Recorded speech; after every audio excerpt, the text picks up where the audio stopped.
आपको बता दें कि ये कैमरे के माध्यम से पुनः देखिए कि यह जो है वृक्षों से आच्छादित इंटरमीडिएट कॉलेज दुर्गागंज का ये प्रांगण है, जो कि 3 एकड़ में स्थित है। आपको बता दें कि पंडित विशंभर नाथ ने यह सपना देखा था 1966 में कि हमारे दुर्गागंज क्षेत्र में एक ऐसा इंटर कॉलेज हो जहां की शुद्ध वातावरण, अच्छी शिक्षा, अच्छी अनुशासन मिले। वो ये विद्यालय है जो कि पहले आपको बताएं कि मड़ैया इंटर कॉलेज के नाम से फेमस था। आज जो है वहां पहुंचे हैं। हम यहाँ चल करके प्रधानाचार्य से आपको जोड़ेंगे और जोड़ने से कुछ यहाँ के रहस्यमय इतिहास को जानने का प्रयास करेंगे। इस समय जुड़ चुके हैं इंटरमीडिएट कॉलेज दुर्गागंज के प्रधानाचार्य वीरेंद्र प्रताप सिंह जी से, और हम आपसे जानने का स्वागत है सर। धन्यवाद। हम आपसे जानने का प्रयास करेंगे कि सर 1966 से लेकर के आज तक विद्यालय का सफर कैसा रहा? इस विद्यालय का सफर बहुत ही अच्छा रहा है। शुरू में यहाँ क्षेत्र के सभी संभ्रांत लोग, जो इसकी स्थापना में इस क्षेत्र के सभी नागरिकों का योगदान था। लोग अपने घरों से सरपत ला करके, बांस बल्ली ला करके धीरे धीरे इस विद्यालय की स्थापना की है। चूंकि आज़ादी के बाद का समय था और उस समय लोगों में एक उत्साह था कि शिक्षा के क्षेत्र में जो हमारे क्षेत्र के ग्रामीण अशिक्षित हैं उनको शिक्षा दिया जाए। ऐसे में क्षेत्र के सभी गणमान्य नागरिकों ने मिलकर के इस विद्यालय की स्थापना की। उसमें विशेष योगदान पंडित विशंभर नाथ पांडे, जो हमारे वर्तमान प्रबंधक हैं, वो क्षेत्र के गौरा गांव के निवासी हैं और सामाजिक कार्य में उनकी बढ़ चढ़ करके रुचि होती थी। उस समय वो प्रधान भी हुआ करते थे। कई बार अपने गांव के वो निर्विरोध प्रधान रहे हैं, जिला पंचायत सदस्य भी रहे हैं। यहाँ के संस्थापक प्रधानाचार्य पंडित कमला प्रसाद पांडे जी, जो अवकाश प्राप्त कर लिए हैं, उनका इस विद्यालय को सजाने संवारने में, इसकी व्यवस्था बनाने में बहुत बड़ा योगदान रहा है। हमारे प्रबंधक जी अपना पूरा जीवन इस विद्यालय के नाम उन्होंने समर्पित किया। जो भी उनसे हुआ, चकबंदी के समय से लेकर के विद्यालय की जमीन, हमारे विद्यालय की जमीन यह 12 बीघे में हमारा कैंपस है। इसके अलावा विद्यालय के नाम से ही 12 बीघा शेरपुर में जमीन है, बौरी बोझ में भी 5 बीघे की जमीन है। इस प्रकार से जितना हो सका उन लोगों ने इसका विकास किया।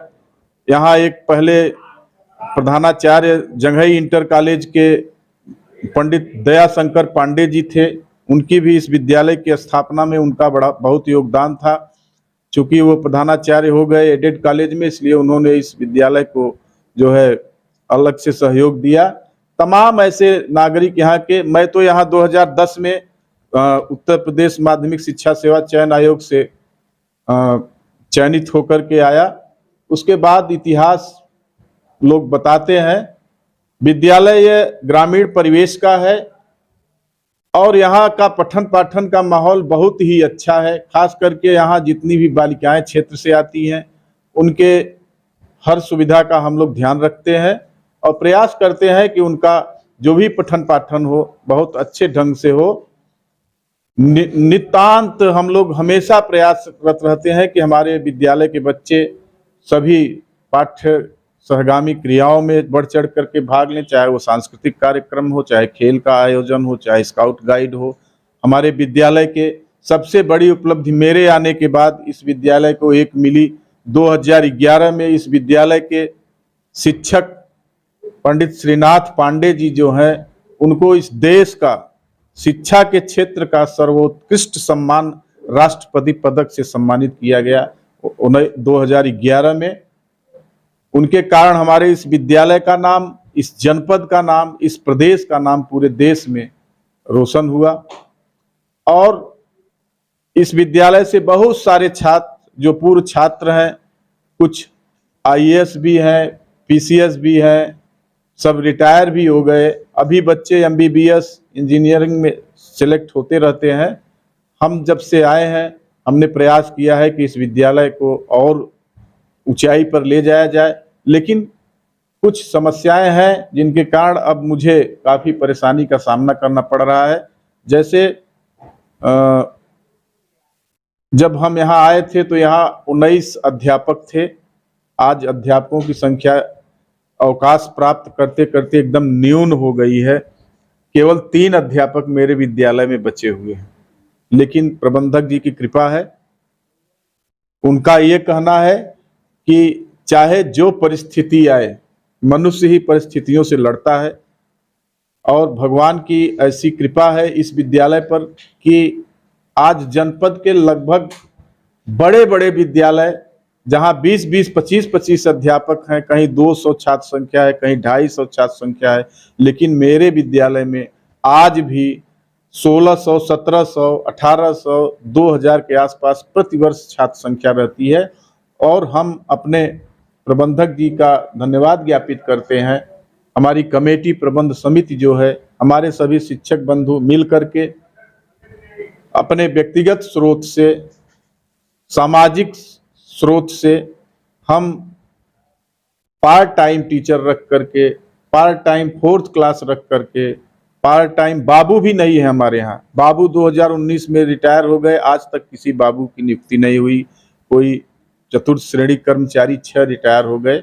अब आउटसोर्स से सरकार ने 5 कर्मचारियों को दिया है, तो उनके कारण थोड़ा सा हमारे विद्यालय में अब सुधार आने की संभावना है। और मैं अपना पूरा प्रयास करता रहता हूँ जब से मैं आया हूँ कि इस विद्यालय को कम से कम जनपद में किसी भी क्षेत्र में ये पीछे न रहे। मेरा हमेशा निरंतर यही प्रयास है। जैसा कि सर कहा जाए कि इस समय वर्तमान में चुनाव हुआ है प्रधानाचार्य परिषद जिले का, तो उसमें कौन सी आपको पद मिला, कौन सी जिम्मेदारी? ऐसा है, प्रधानाचार्य परिषद भदोही में मैं सन 2018 से ही जिला मंत्री के पद पर हूँ और संगठन से मेरा हमेशा लगाव रहा है। और इसके पहले डॉक्टर अनुराग मिश्रा जो Indra Bahadur Singh national inter college के प्रधानाचार्य थे, वो हमारे जनपद के अध्यक्ष थे और मैं जिला मंत्री था। अभी हाल ही में हमारे डॉक्टर मिश्र जी का स्थानांतरण Banaras Anglo Bengali inter college हो जाने के कारण वह प्रधानाचार्य परिषद में अध्यक्ष का पद रिक्त था। चूँकि विद्यालय में बहुत सारी जिम्मेदारियां हैं, अध्यापकों की कमी के कारण मैं उतना समय परिषद में नहीं दे पाता हूं। संगठन के काम के लिए बहुत समय देना पड़ता है। तो हमारे प्रधानाचार्य परिषद में नए आए हुए 2021 में प्रधानाचार्य बन के डॉक्टर अजय पांडे, जो हमारे मित्र भी हैं, उनको संगठन का अनुभव भी है। उत्तर प्रदेश माध्यमिक शिक्षक संघ में वो पदाधिकारी रहे हैं, मैं भी साथ था उनके, क्योंकि इसी जनपद से। और सबसे बड़ी बात है कि एक ही विद्यालय सेवाश्रम इंटरमीडिएट कॉलेज सुरियामा से डॉक्टर अजय पांडे और हम दोनों लोग वहीं साथ अध्यापक भी थे और दोनों लोग प्रधानाचार्य हुए। तो उनको पूरी हमारी कमेटी जो है उसने अध्यक्ष का चयन किया उनका, और मैं अपने पद पे प्रधानाचार्य परिषद के जिला मंत्री के पद पे बरकरार हूँ। और हम लोगों का प्रयास रहता है कि जनपद के जितने भी प्रधानाचार्य हैं उनसे संबंधित जो भी समस्याएं हों, जिला विद्यालय निरीक्षक या विभागीय अधिकारियों के सामने उसको उठाया जाता है। कोई भी परेशानी होती है उसका निराकरण कराने का पूरा प्रयास किया जाता है। और हम लोग हमेशा ये प्रयास करते हैं कि जो अध्यापक, प्रधानाचार्य, शिक्षकों और ये छात्रों के बीच में एक सेतु का काम प्रधानाचार्य करता है।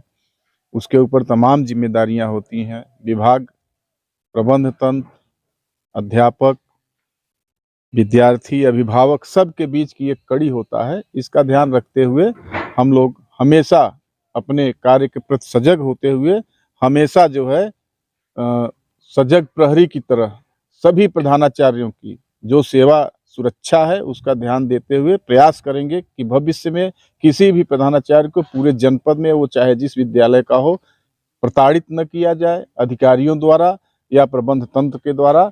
यही हमारा प्रयास रहेगा। बहुत बहुत धन्यवाद।